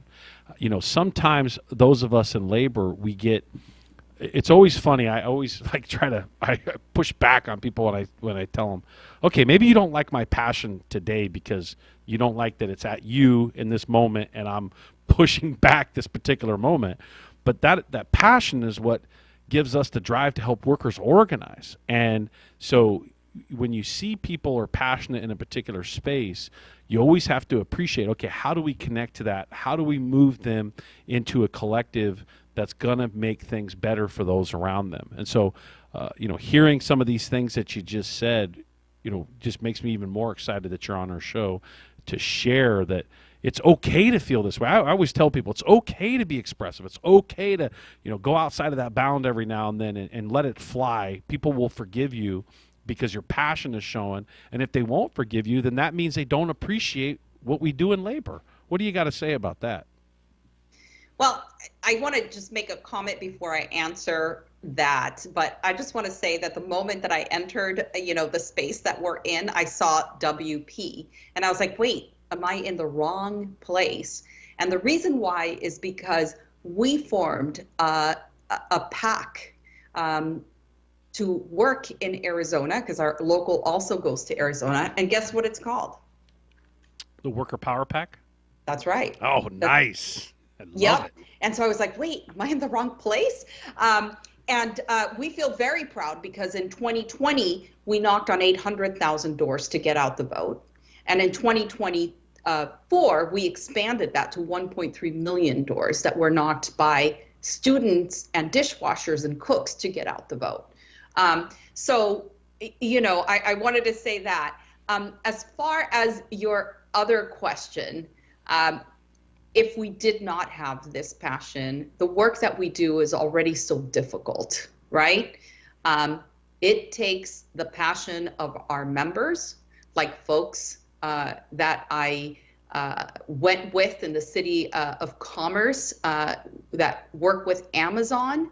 I was at an event where they came out and talked to the boss about how they felt. They delegated the boss. Their passion, we need to mirror their passion. We need to feel that passion because our members and our future members, the people that we're organizing, are putting themselves on the line. Yes. They put themselves on the line against corporate greed every single day. And I just feel fortunate to be a part of watching and being part of helping move that forward, because there's no other institution that takes on corporate greed like the labor movement does. And that's why we are in the fight of our lives to make sure that it continues and it moves forward in a strong way. Yeah, couldn't said it better myself. Perfectly on point. Really appreciate that. Like, I sometimes I always feel like, as we're agitating, organizers, we're agitators, right? as we're agitating the space, sometimes people look at you like you're crazy.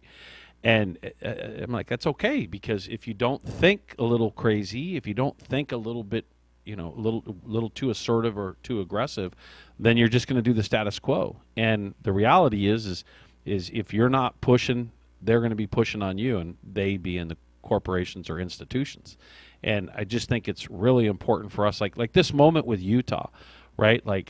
If they were to bring something like that to San Bernardino County or California, I'd be calling for everybody needs to walk off the job. Like, let's go. Like, enough.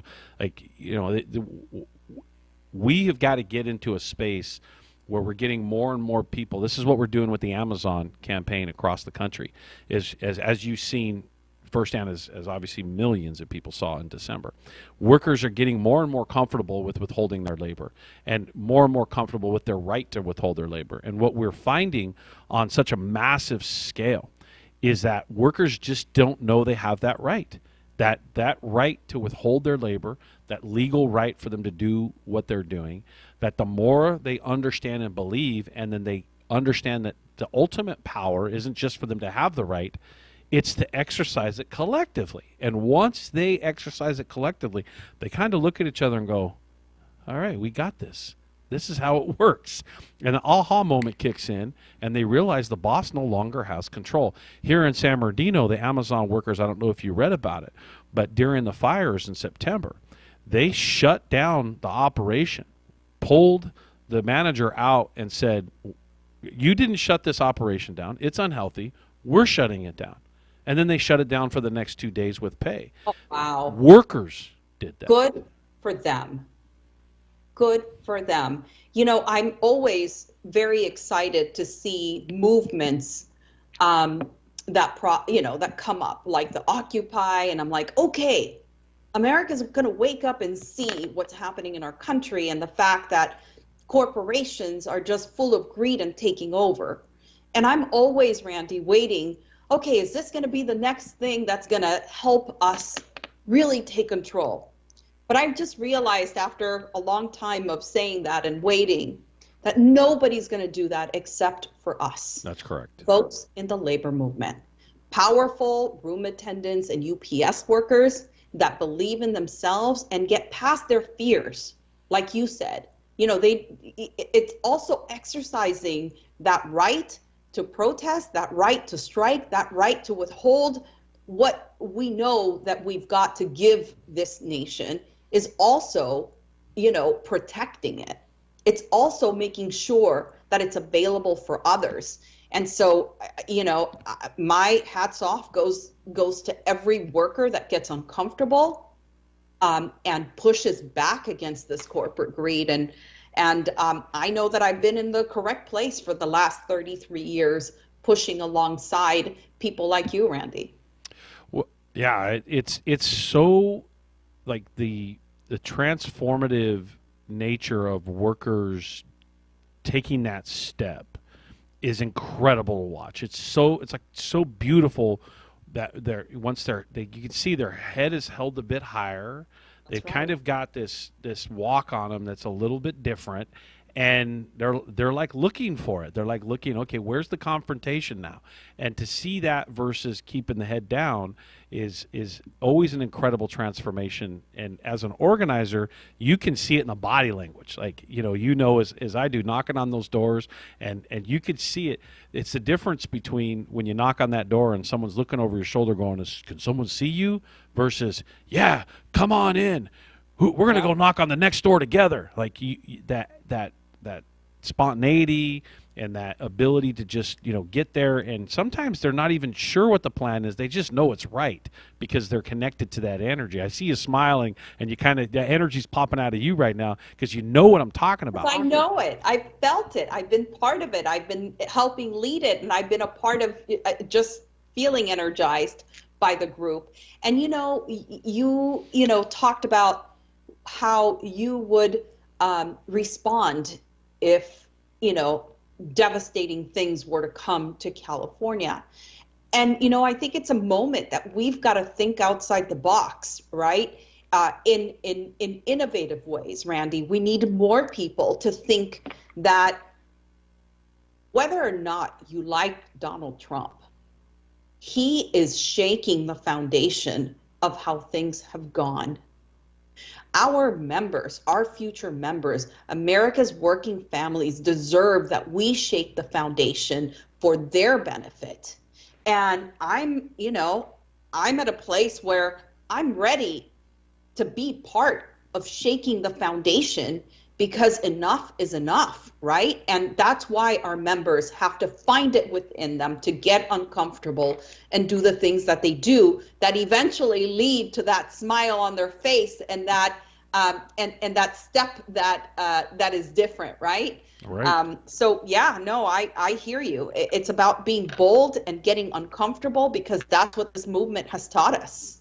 You know, and we've, unfortunately, the last few decades, with modern technology and all this, has kind of put us in this space where we're kind of dependent on somebody else, or I can find it on my phone, or, you know, the system has created this social detachment from doing things yourself. I'll give you just a quick example.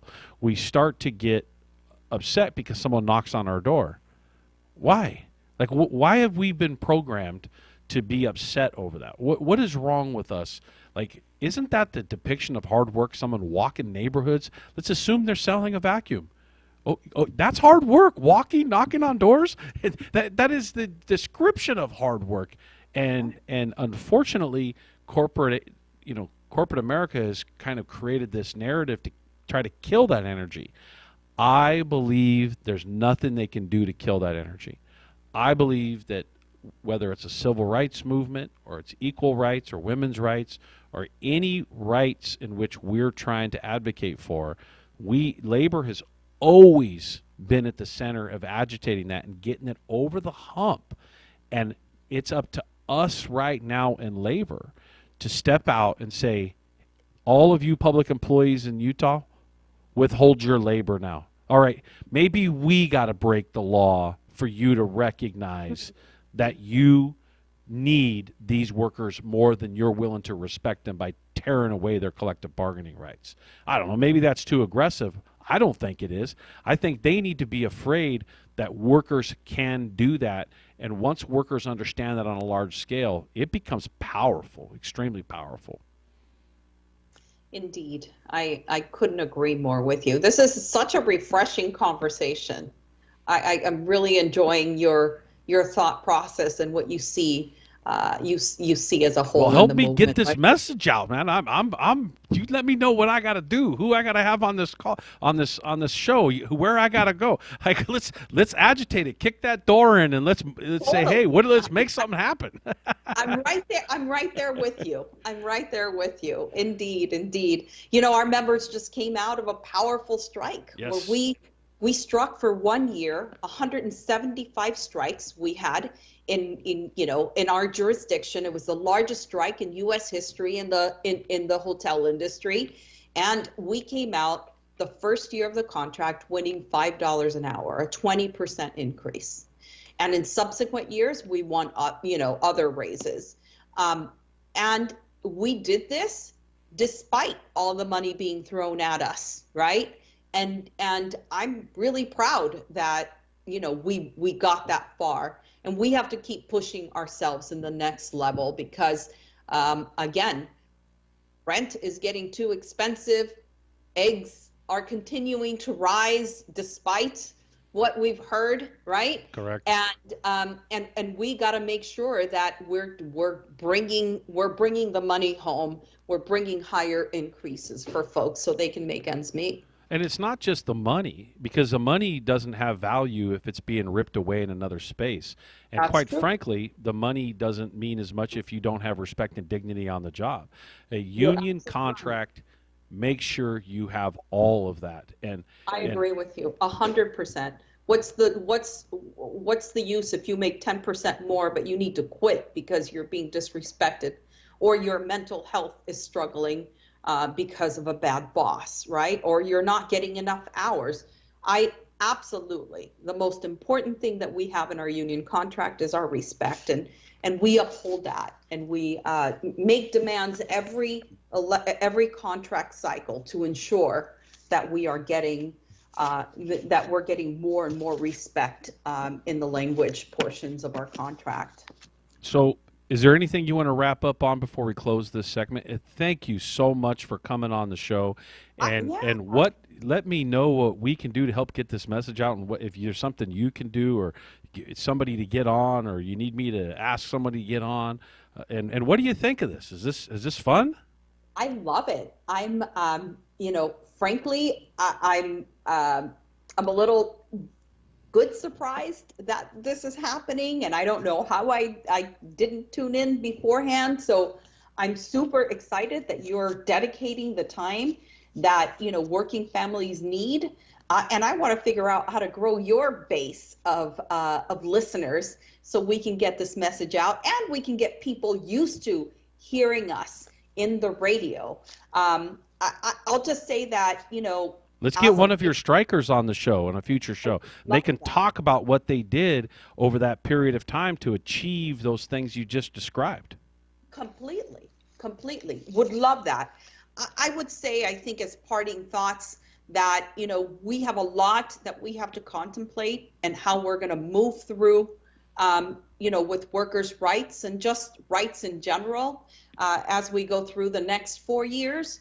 I know that I have a lot of thoughts about it. I headed the Democrats in Orange County for a good 6 years, been part of the Democratic Party for 10 years with one single purpose, and that was to put workers right smack in the middle of the party.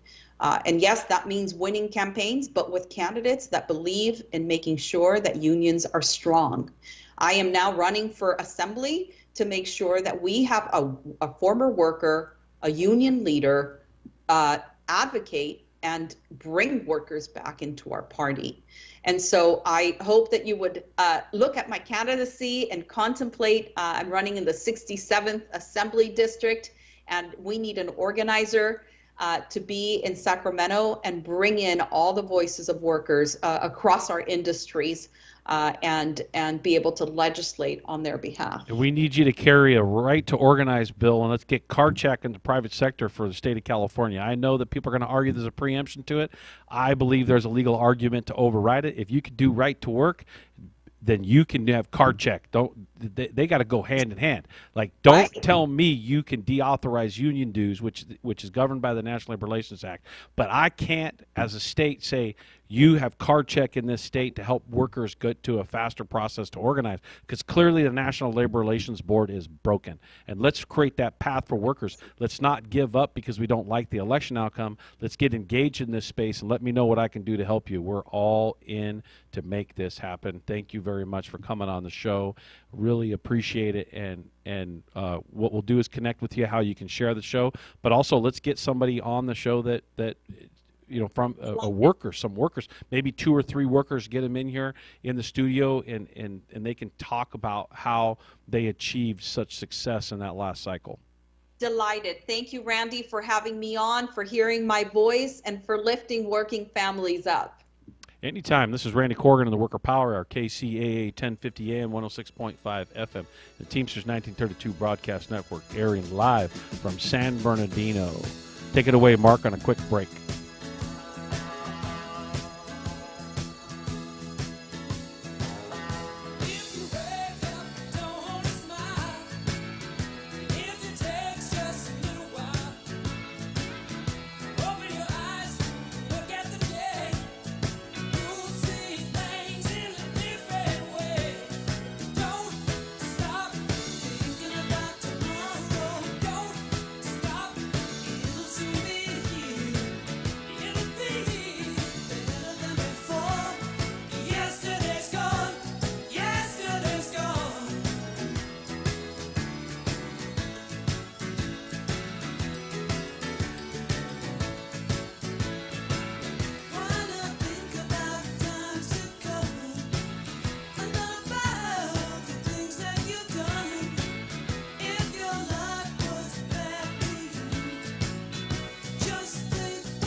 That is a great song.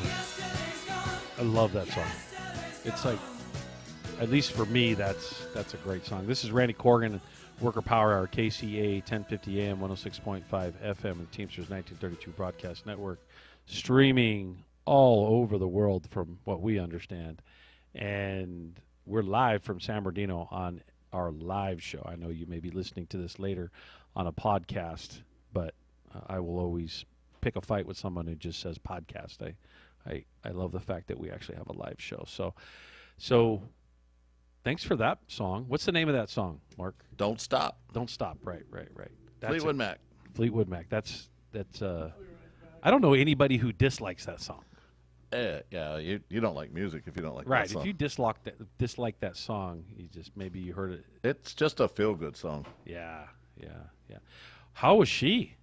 There's a lot of energy in that lady. Yep. That woman's fired up. She's connected to the energy of the labor movement. That's awesome.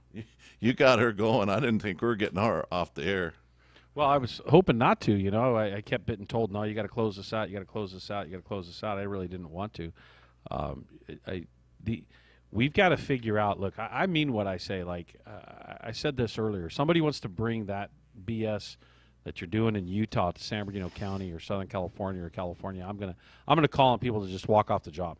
Like you need to abandon your job until they come back to the table and they fix that policy, because for these government agencies or entities or these super well-funded organizations like Right to Work to convince people that taking away collective bargaining, go back and look at those jobs before collective bargaining.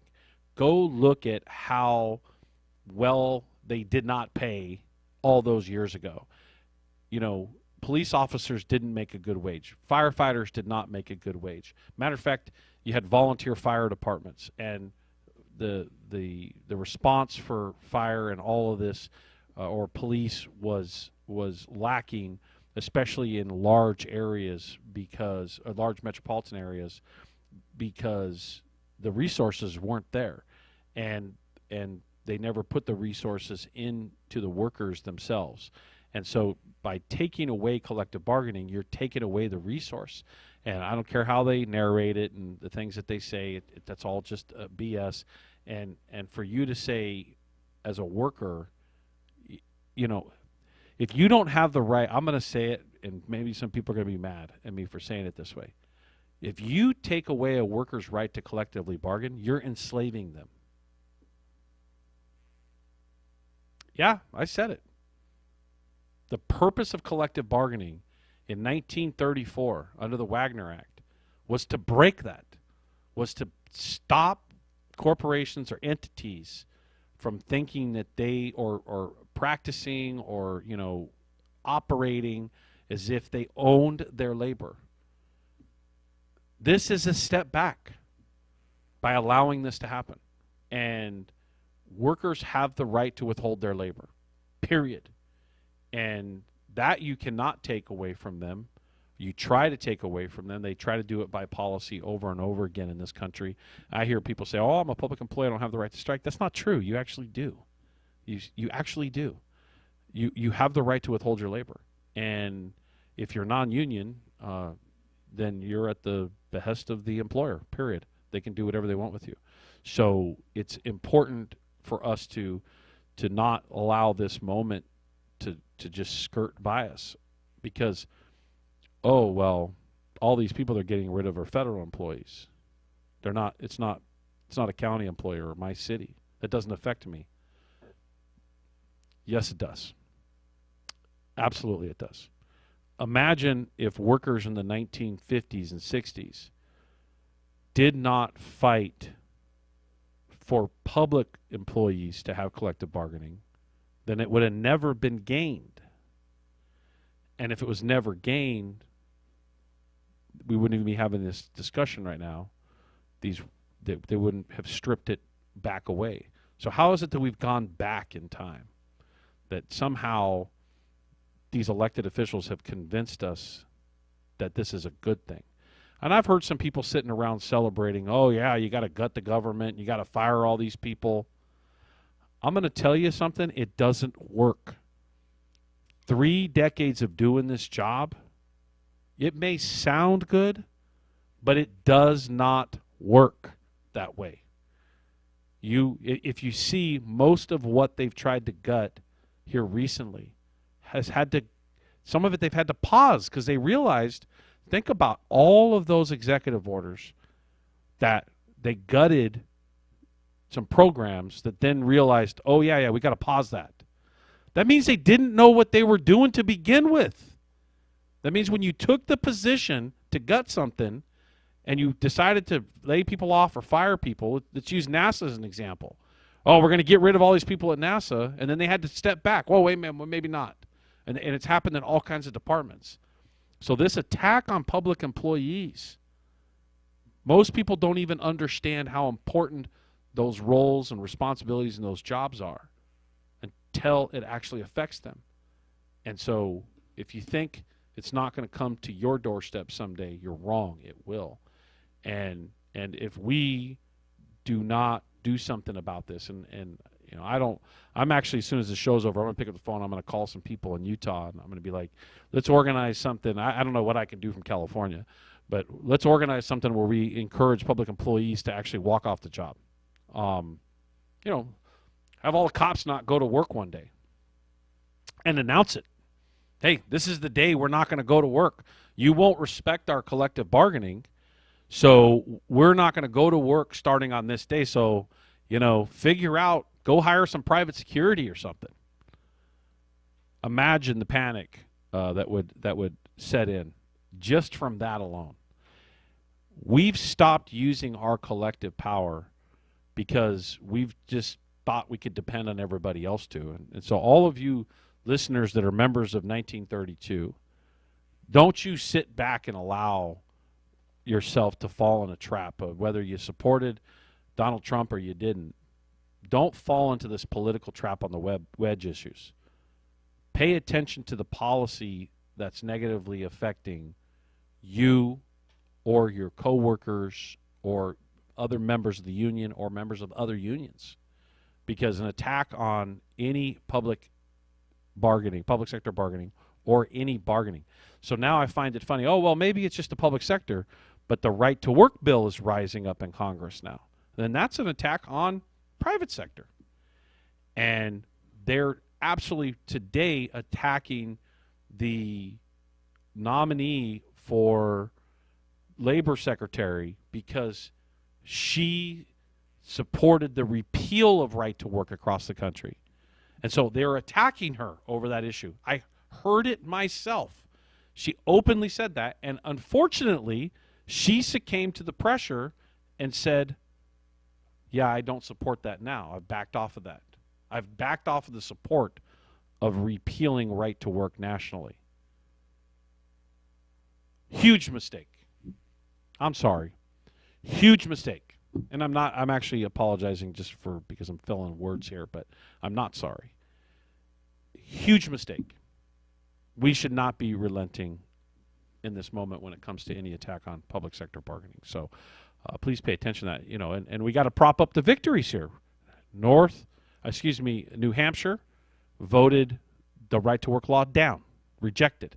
So here's the tale of two races, right? You got one over here where it passes, and you got one over here where it doesn't. And right to work has been defeated in a lot of places, including completely repealed in Michigan here recently in the last, I think it was like a year and a half ago.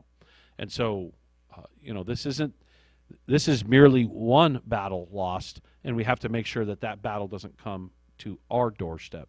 And so the question is, how can we build worker power together in the labor movement around subjects like this?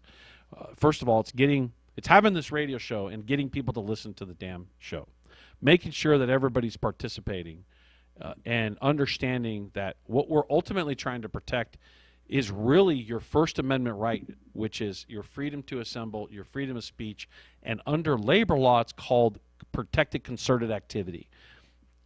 And I know I've said this a few times, and I'm going to say it again. I'm going to repeat this thousands of times in the next year. Protected concerted activity was won in 1934 under the Wagner Act as an argument to extend the First Amendment right under the Constitution into the workspace. That is how it was won in Congress. That specific argument is what prevailed to get them over the hump, those policymakers at the time.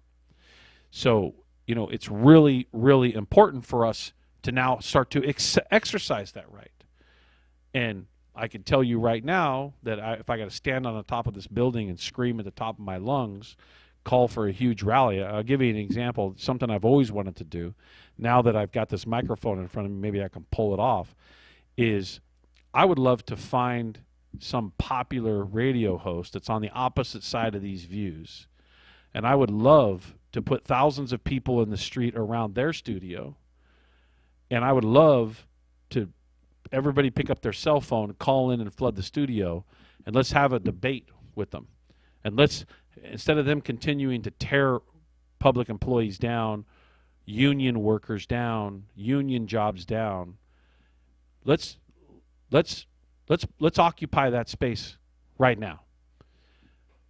let's put thousands of people in the streets to do something fun, take over someone else's radio station, and control the narrative.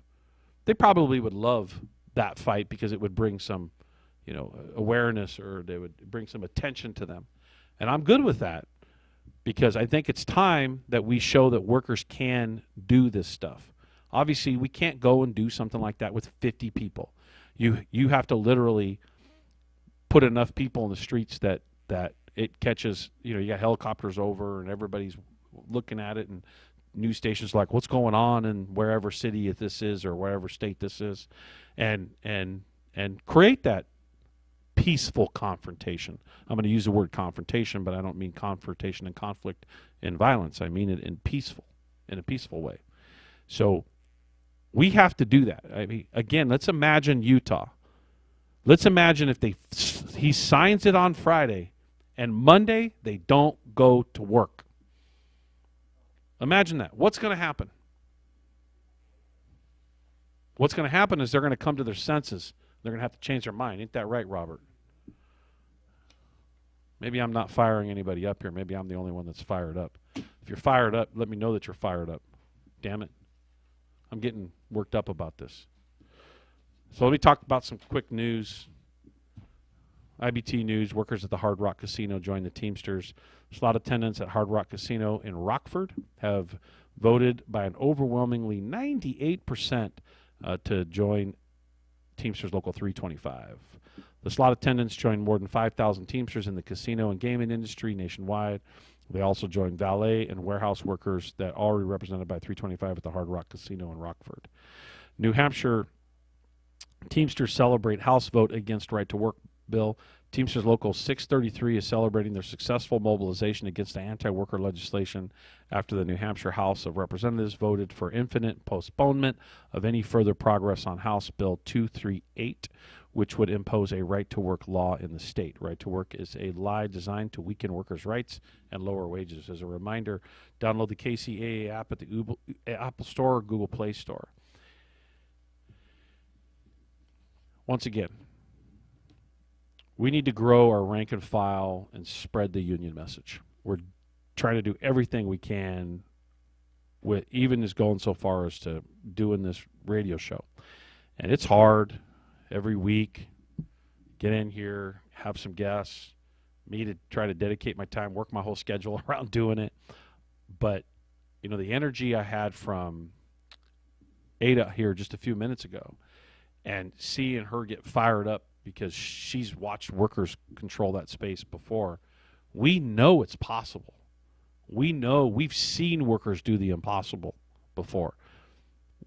In America, we wouldn't have minimum wage and basic rights. We wouldn't have breaks. We wouldn't have weekends. We wouldn't have some of these staples that we take for granted now if it wasn't for workers that did something similar. Tens of thousands or hundreds of thousands of workers 100 years ago or 70 years ago withheld their labor for a certain period of time to win these things, to win a holiday or to win safety on the job or to win something. And we need to immediately get back in that space. It is important that we do not miss this moment. And if we're going to just sit around and be upset, mad, we don't like this law here, and then the reverse is true. When things go our way, we have a tendency to get kind of apathetic. Oh, we don't want to upset the apple cart because things are going our way. And I understand that. There's some truth to that to a degree. But if you allow yourself to become so apathetic that then as soon as policy changes, you're whipped around by it, well, you're going to be the victim of someone else's greed, which is what you see right now and today. And so for all of our listeners out there, I'm trying to prepare you. I know many of you are probably still waiting for me to respond to the I'm in. I still have text messages coming in. We are going to respond. We are going to give you some tasks.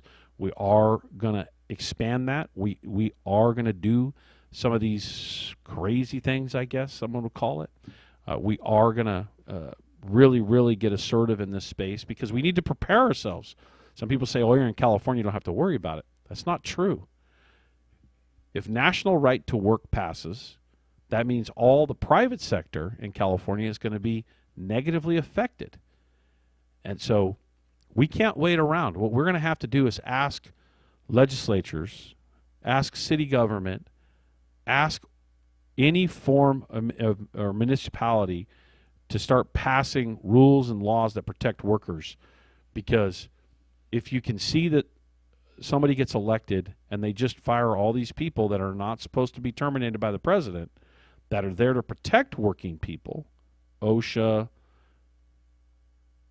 NLRB, all of these areas that were built to protect working people.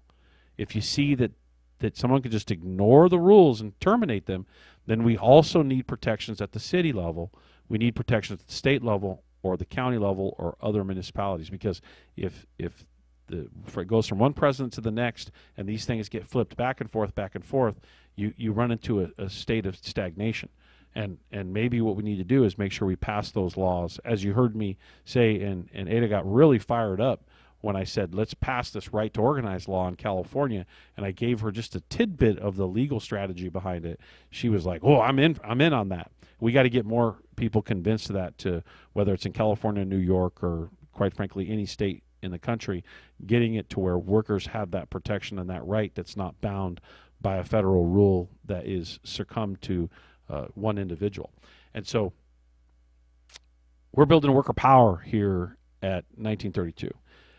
How are we building worker power? We're building worker power by talking to our friends, talking to our neighbors, talking to our coworkers, and we're encouraging them to build a union, and we're showing them that being in a union is the only way we are able to have long-term protections on the job.